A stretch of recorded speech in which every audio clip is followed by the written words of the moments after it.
ladies and gentlemen. Over 2 weeks ago, we heard about a man that shot a black woman to death that was an Uber driver because he thought she was a scammer. Well, since then, scamming has come up a lot in the news. Well, they're saying the biggest ones being scammed out here are baby boomers. They have been scammed out of $3.4 billion after falling victim to phone scammers in 2023. This is according to the FBI. So, baby boomers, they were scammed out of $3.4 billion. So, what does that say? You mean to tell me, they always say as people get older, they're wiser? Not exactly. Not everyone, as you can see. So, fraudsters, and chances are these are people you don't even know that are on the phone with you. Are you going to let them take anything from you? For real. So they said the aging victims with bogus offers from tech support or to wire money to fake accounts, leaving some, a little baffled. So, losses from scammers reported by Americans over the age of 60 has surged by 11% last year. From the previous year, according to an FBI report released Tuesday, they received more than 100,000 complaints from baby boomers, and these were people between the ages of 59 to 77 who said they fell victim to these scams. Nearly 6,000 of those lost more than $100,000.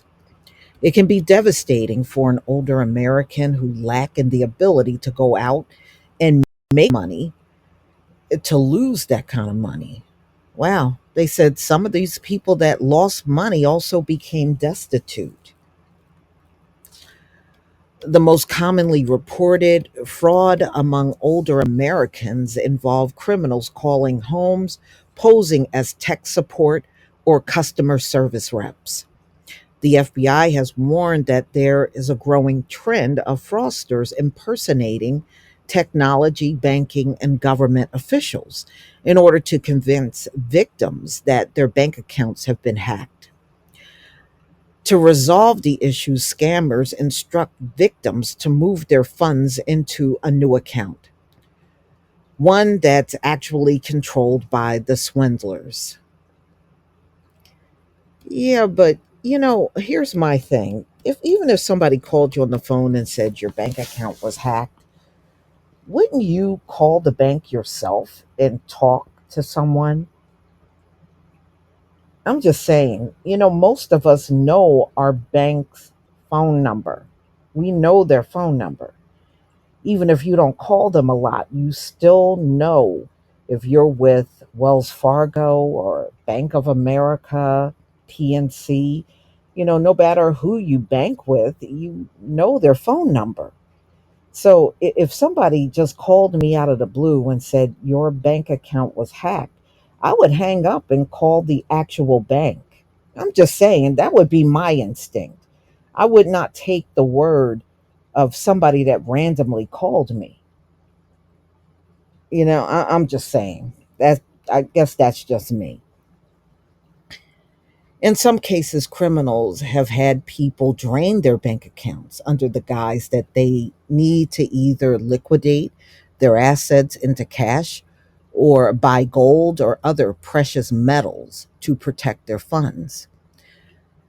And then the fraudster blatantly send couriers to the victim's home to collect the cash or gold.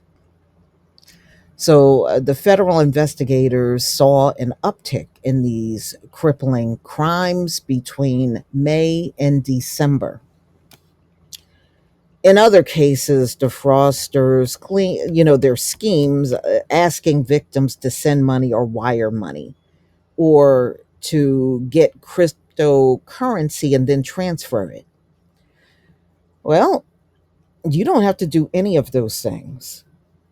You don't have to ever do any of those things. And I wouldn't recommend that you pay for anything in crypto because you can't even get that back. When the victim is reluctant to do that, they're given an alternative. So the bad guy will use courier services. The FBI also noted that the financial losses suffered by baby boomers is actually an undercount. Only about half or more of 880,000 overall complaints reported to the FBI Internet Crime Complaint Center last year included information on the age of the victim. Earlier this month, an 81-year-old man who said he was a target of a phone scam, it led to the death of an innocent Uber driver who was sent as a courier, to pick up a package at his home in West Virginia. We know that was William Brock. And even if he felt he was being scammed, he could have reported that to the police. He didn't have to kill anybody over that.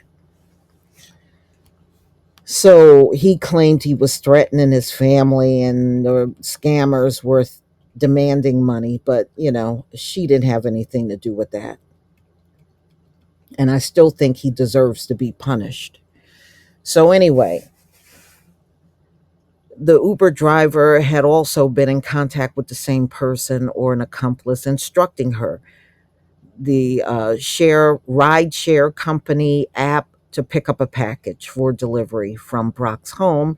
When she arrived, he immediately went out there and confronted her, grabbed her phone, and refused to let her go. And he ended up shooting her 3 times. And then he called 911 when he could have called 911 from the beginning. So he can rot in hell as far as I'm concerned. Brock reportedly told the dispatcher that he shot someone who was trying to rob him. Now, this woman is trying to get in her car and get away from this guy. How is that a robbery? So anyway, yeah, and then the media came out here and tried to be defense attorney for him and then claim he had dementia as if they had his medical records or something. So anyway, y'all, if you are an older person and somebody just randomly picks up a phone and call you and they're trying to get to your bank account or get you to send money or whatever, just hang up. Seriously, hang up. And on your cell phone, you have the ability to block, and you hang up. And if you feel it's life threatening, call the FBI. That's their job to investigate these things. But don't give out your banking info to anybody who randomly calls your house. All right. And if they're saying they are calling from the bank, hang up and call the actual bank yourself if you need to verify if there's anything going on with your account. So just be careful out here because there's a lot of people doing crazy things and they don't care who they harm. They really don't care at all. And it's a shame that people get caught up in these things, but just know you don't have to give up any of your information to a random person on the other end. I don't care what they identify themselves as. If you are unsure or something don't sound right, just get rid of that person. Get them off the phone. And if it's anything concerning your bank account, call the bank yourself. Always make that phone call yourself. For real. Wow. This is what happens when you're stuck in the Gentile world, y'all. Please leave your comment and subscribe. Don't forget to hit on the notification bell, and I'll see you on the next video. Peace, family.